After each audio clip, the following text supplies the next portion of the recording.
সঙ্গে সঙ্গে বার্তা দিলেন শেকড়টা যেন না ভুলে যায়, মানে নন্দীগ্রাম যেন না তারা ভুলে যায় কখন। আমাদের এখান থেকে এটা গ্রামীণ এলাকা, কৃষি নির্ভর অর্থনীতি, এখান থেকেও কিন্তু দেশের সেবায় অনেক নীতি তৈরি হচ্ছে। এবারেই আইআইটিতেও র্যাঙ্ক করেছে, কানপুর আইআইটিতে র্যাঙ্ক করেছে, মেডিকেলেও বেশ কয়েকজন ক্লাস পেয়েছে। তাদের বলেছি যে বড় জায়গায় তো যাবে, তো এর আগেও অনেকে বড় জায়গায় গেছেন নন্দীগ্রামে, তারা নন্দীগ্রামের মাটির সঙ্গে সম্পর্ক রেখেছে। এটা আমি বলেছি সন্দীপ ঘোষকে ম্যারাথন জিজ্ঞাসাবাদ, তার নির্যাতিতা যিনি মারা গেছেন জিজ্ঞাসাবাদ নয়, অবিলম্বে গ্রেফতার। সুখেন্দু শেখর রায় আজকে যে টুইট করেছেন, এটা তো আমরা বেশ কয়েকদিন ধরে বলেছি। সন্দীপ রাজারাম চক শিক্ষা নিকেতন উচ্চ মাধ্যমিক শেখ মেহবুব আলম, সমিতা বেরা, বিপাশা দাস, ইনিয়া পারভিন, অনেক পুজো কমিটি দুর্গা পুজোর 85,000 টাকা নেবে না বলে ইতিমধ্যে বলেছেন কলকাতা এবং জেলা। কি বলছেন? তাদের সঠিক সিদ্ধান্ত অত্যন্ত গুরুত্বপূর্ণ। এরপরে প্রস্তুত থাকুন রাজারাম চক শিক্ষা নিকেতন উচ্চ মাধ্যমিক। দেশের সর্বোচ্চ আদালত মঞ্চে উঠবেন। তারা সৌম্যত নিয়েছেন, এটা অত্যন্ত উৎসাহজনক এবং আমরা সকলে আশাবাদী। দাদা, ডার্বি গতকাল বাতিল হয়েছিল, আজকে 144 ধারা জারি করলো বিধাননগর। এখন 163, নট 144। হ্যাঁ, তারা জারি নতুন ন্যায় সংহিতাতে 163। এটা অত্যন্ত লজ্জাজনক যে এই রাজ্যের সরকার, তারা আইন শৃঙ্খলা রক্ষা করতে তো পারছেই না, অন্যদিকে একটা খেলা যেখানে কোনো রাজনীতির সম্পর্ক নেই সেটা আয়োজন করতে ব্যর্থ। মমতা বন্দ্যোপাধ্যায় পুলিশ মন্ত্রী হিসেবে আমরা পদত্যাগ চাই, আর তার পুলিশের লোকেরা 163 না করে কেন্দ্রীয় সরকারকে তো হাত পা ধরতে পারত যে প্যারামিলিটারি দিন ডার্বিটা হোক। পশ্চিমবাংলার মানুষ খেলা পাগল, বিশেষ করে ফুটবল। তাদের সেন্টিমেন্টে, তাদের উৎসাহে আঘাত দেওয়া হয়েছে। আবার প্রতিবাদ যারা করতে গেছেন, আমি দেখছিলাম ইস্ট বেঙ্গল।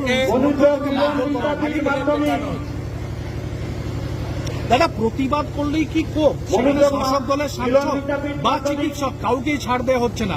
সুখেন্দু শেখর রায়কে যেরকম ভাবে ডাকা হচ্ছে, ভুক্তভোগী 50-এর কাছাকাছি মামলা করেছে। সৌমাভ পাত্র, রঞ্জিত পাত্র, অভিজিৎ গিরি, সায়ন্তন সামন্ত, দীপান্বিতা গিরি, এটাই সরকারের একমাত্র অস্ত্র। নিকেতন মাধ্যমিক। এই সরকারের সঙ্গে মানুষ নেই, পুলিশ দিয়ে করছে।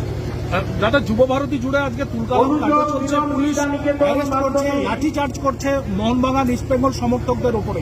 কি বলবেন? যারা ভোট দিয়ে এই সরকারকে এনেছিলেন তারাই বুঝুন, সময় এসেছে শিকড় থেকে উপড়ে ফেলার। সময় এসেছে পতাকা দূরে সরিয়ে রেখে নবান্ন চলো এবং পদত্যাগ করতে বাধ্য করানো। এই পদত্যাগ করবে না, পদত্যাগ করবে না, পদত্যাগ করাতে হবে। ডাক দিন, যে কেউ ডাক দিন, আমি আছি, অ্যাজ এ সিটিজেন আছি। দাদা, তৃণমূলের আজকে একটা প্রতিনিধি দল গোকুলনগরের নির্যাতিতার সঙ্গে দেখা করলেন এবং গতকালই আমি নির্যাতিতার স্বামী, তার সঙ্গে টেলিফোনে কথা বলেছি। এটা প্রথমত বলেনি নিন্দনীয়, দ্বিতীয়ত বলেনি এটা পারিবারিক, এর সঙ্গে রাজনীতির কোনো সম্পর্ক নেই। তৃতীয়ত বলেনি ভিডিওতে যাদের দেখা গেছে পুলিশ তাদের ধরেছে এবং ধরা উচিত। ইতিমধ্যে 5 জন, আমাদের কোনো আপত্তি নেই। আমি যারা পরিযায়ী এসেছিলেন, যারা মমতা ব্যানার্জির কোম্পানির কর্মচারীরা এসেছিলেন, তাদেরকে আমি বলবো, আপনার রথিবালা আড়ির বাড়িটা গেলেন না কেন? এই নির্যাতিতা যদি মহিলা হন, আমি তো বলছি নিন্দনীয়। সৌরভ আমাদের আগে বিজেপি করত, জয়দেবের সঙ্গে তৃণমূলে গেছে। আমি কাল রাত্রেই অভিজিতের ফোন থেকে কথা বলেছি, আমি বলছি না পারিবারিক। ভিডিও ফুটেজে যাদের দেখা যাচ্ছে তাদের গ্রেপ্তার করেছে, যদি কেউ বাকি থাকে তাদেরও কেউ বাধা দেবে। আমি কোনো প্রোটেকশন তাদেরকে দেবো না, থানায় যাবে না, ক্লিয়ার। কিন্তু আমি এই পরিযায়ী কর্মচারীদের বলবো, সৌমি রাউত, যে 60 বছরের মারিয়াম খাতুন, রথিবালা আতিকা আড়ি, মুস্তানা, শিডিউল কাস্ট মা, রাউত, তাকে যখন ভোটের দুদিন আগে লোকসভা ধানকলা মাথা বিচারপীঠ থেতলে মাধ্যমিক খুন করা হয় মনসা বাজারে, ওই বাড়িটাও ঘুরে আসতে পারতেন তো, তাহলে তো বুঝতাম প্রস্তুত থাকবেন যে আপনারা মানব ধর্ম করতে এসছেন, রাজনীতি করতে আসেন। ধানকলা বিচারপীঠ দাদা আরজি কর নিয়ে একটা দৃষ্টি ঘোরানোর জন্য কি নন্দীগ্রামের প্রতিনিধি দল? মাধ্যমিকের না না, ওটা খুব বড় ব্যাপার। ভূঁইয়া, পিয়ালি আরজি কর ডাক্তার বোন, রানা, তার সরকারি ধর্ষণ খুন, ওটা অনেক বড় ব্যাপার, এটা পৃথিবীর ইস্যু, ছাত্রছাত্রী আছে সামাজিক ব্যাধি। ভূঁইয়া, পিয়ালি কামিলা, তার সঙ্গে কোনো মনিকা। বিষয়কে তুলনা করলে চলবে না।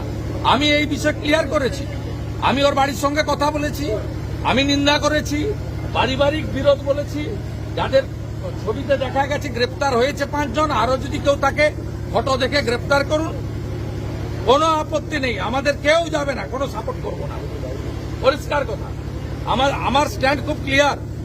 নন্দীগ্রামে আমি ভোটে জিতি একটা দল থেকে, মানব ধর্ম করি সারা বছর।